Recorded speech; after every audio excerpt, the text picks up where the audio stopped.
रसूलों के अमाल पहला बाब। आए थियोफिलुस, मैंने पहला रिसाला उन सब बातों के बयान में तसनीफ किया जो यस्सु शुरू में करता और सिखाता रहा, उस दिन तक जिसमें वो उन रसूलों को जिन्हें उसने चुना था रूहुल कुद्दुस के वसीले से हुक्म देकर ऊपर उठाया गया। उसने दुख सहने के बाद बहुत से सबूतों से अपने आप को उन पर जिंदा जाहिर भी किया। चुनाचे वो 40 दिन तक उन्हें नजर आता और खुदा की बादशाही की बातें कहता रहा, और उनसे मिलकर उनको हुक्म दिया कि यरूशलेम से बाहर न जाओ, बल्कि बाप के उस वादे के पूरा होने के मुंतजिर रहो जिसका जिक्र तुम मुझसे सुन चुके हो। क्योंकि यूहन्ना ने तो पानी से बपतिस्मा दिया, मगर तुम थोड़े दिनों के बाद रूहुल कुद्दुस से बपतिस्मा पाओगे। सऊद अल-मसीह। बस उन्होंने जमा होकर उससे ये पूछा कि अय खुदावंद, क्या तू इसी वक्त इसराइल को बादशाही फिर अता करेगा? उसने उनसे कहा, उन वक्तों और मयादों का जानना जिन्हें बाप ने अपने ही इख्तियार में रखा है तुम्हारा काम नहीं, लेकिन जब रूहुल कुद्दुस तुम पर नाजिल होगा तो तुम कुव्वत पाओगे, और यरूशलेम और तमाम यहूदिया और सामरिया में, बल्कि जमीन की इंतहा तक मेरे गवाह होगे। ये कहकर वो उनके देखते देखते ऊपर उठा लिया गया, और बदली ने उसे उनकी नजरों से छुपा लिया।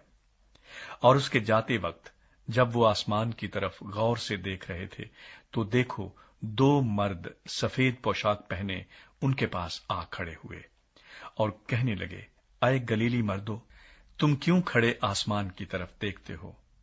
यही यस्सु जो तुम्हारे पास से आसमान पर उठाया गया है, इसी तरह फिर आएगा जिस तरह तुमने उसे आसमान पर जाते देखा है। यहूदा का जानशीन।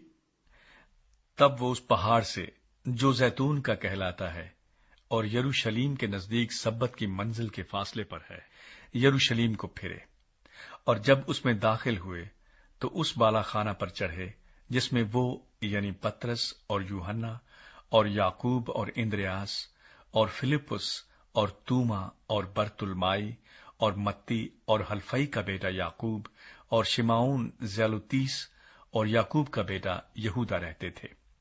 ये सब के सब चंद औरतों और यस्सु की मां मरियम और उसके भाइयों के साथ एक दिल होकर दुआ में मशगूल रहे।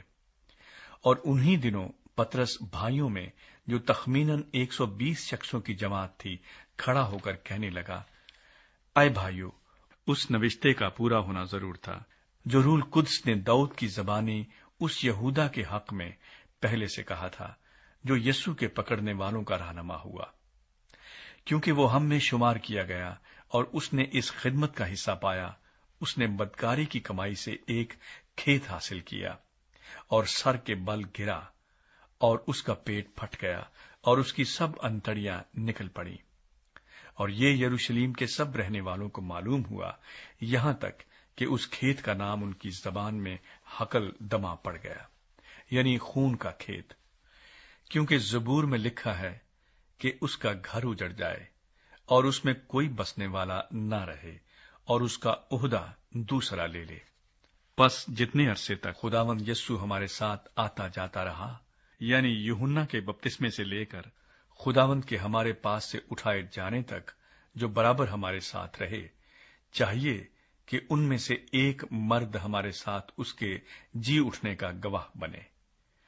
फिर उन्होंने 2 को पेश किया, एक यूसुफ को जो बरसब्बा कहलाता और जिसका लकब यूसुतुस है, दूसरा मत्तियाह को, और ये कहकर दुआ की कि आए खुदावंद, तू जो सबके दिलों की जानता है, ये जाहिर कर कि इन दोनों में से तूने किसको चुना है कि वो इस खिदमत और रसालत की जगह ले जिसे यहूदा छोड़कर अपनी जगह गया।